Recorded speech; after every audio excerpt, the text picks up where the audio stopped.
Alright, what's up? How's it going here? Here on Saturday, making a new video.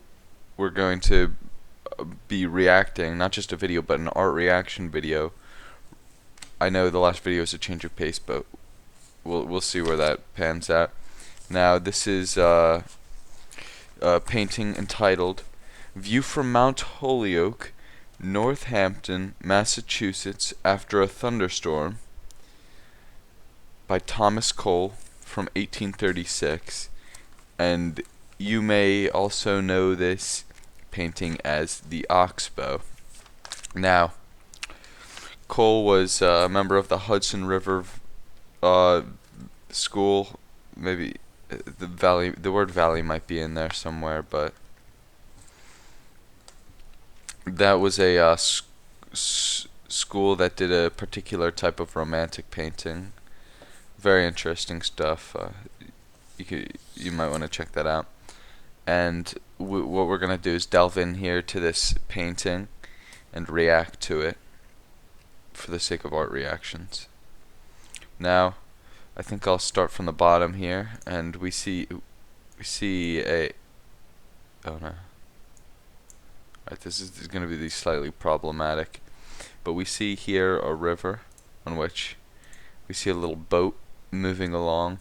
Now, this river is in the shape of a giant omega, and I'm going to go with that being because the actual river is in the shape of a big omega, although there could be some sort of reference here to Greek mythology with this, what we'll move on to later, this contrast between this dark destruction and the bright open land that we can see is, oh dear, okay, well, we can't see, but it's being cultivated.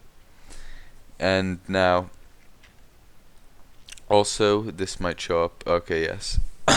We see a little camping set here, which this could be, oh wow, this might be the first time it's happened. While examining something, I found something else. We see down here what is probably Cole painting himself into this painting of himself painting the Oxbow. How neat is that? What a little discovery. I wonder if anybody's ever noticed that. That's pretty cool. So, okay, well, we'll address this then. We see Cole's little pack. He has an umbrella. He has a backpack, and he has what appear to be items next to his backpack. And Cole, I'm assuming this is Cole. I can't imagine who else it would be. I mean, I'm sure some people go out and paint with their friends, but I mean, I'd assume that's a minority. So we see Cole here wearing a sombrero, or I just sort of jumped to a conclusion there. It's probably not a sombrero, but he's wearing a particularly tall hat. And looking back, but presumably painting forward, maybe just looking back to give that little wink into the camera, potentially saying like, hey, this is where I was when I made this painting. And cool. And we go out a little bit now. We can address this land here. This land is oh, sorry, actually, you know what I wanted to do? I wanted to mention that for the first time, this painting is oil on canvas, and I was going to mention that because that seems to be a pretty important part of these paintings, because if you go on their Wikipedia pages, it mentions that pretty frequently, what it was painted, how it was painted, what it was painted on. So I figure that's a pretty significant detail. I may as well pass it on, save you some time. Not that you shouldn't be researching these paintings on your own outside of this setting, but alright, now we let's stay on the bottom of the painting here, which is pretty much where we've been the whole time. Move on here, we see the destruction. Now, the contrast here between this airy, bright, yellowish, reddish, bluish, so purple, you could say, versus this dark green, gray, black even. Mostly green though, because there's no real use of black.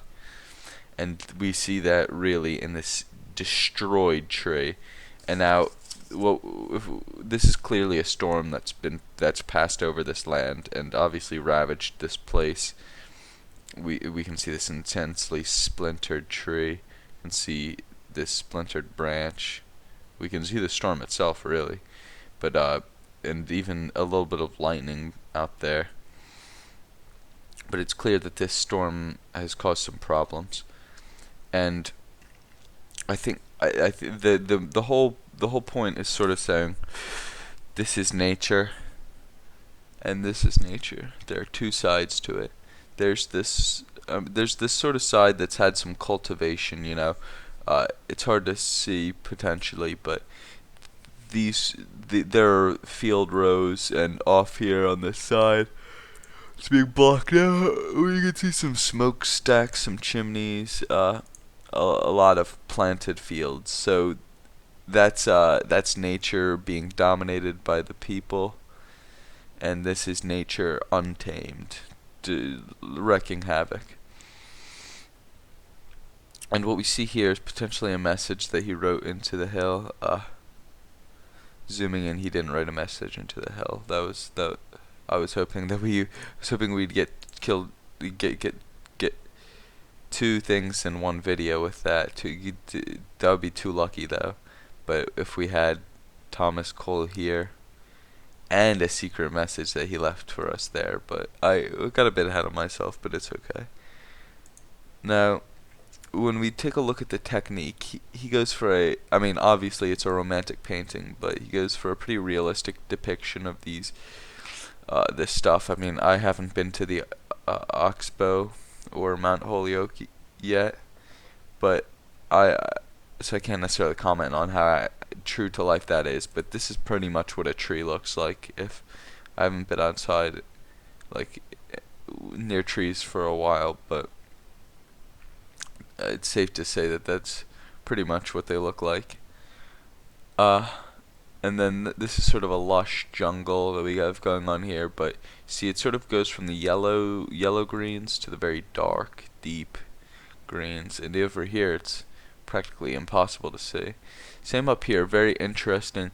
Obviously, we were seeing this a lot. People don't really like to use blacks in the color scheme.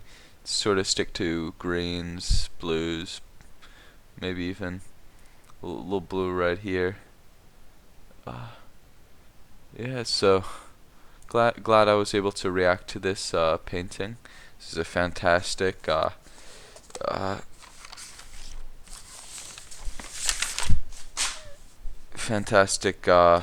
view from Mount Holyoke, Northampton, Massachusetts, after a thunderstorm, by Thomas Cole, 1836, otherwise known as the Oxbow, by Thomas Cole from 1836. Now, he's a member of the Hudson River Valley painters, and I hope you've enjoyed this art criticism, art reaction video, and thank you very much for watching.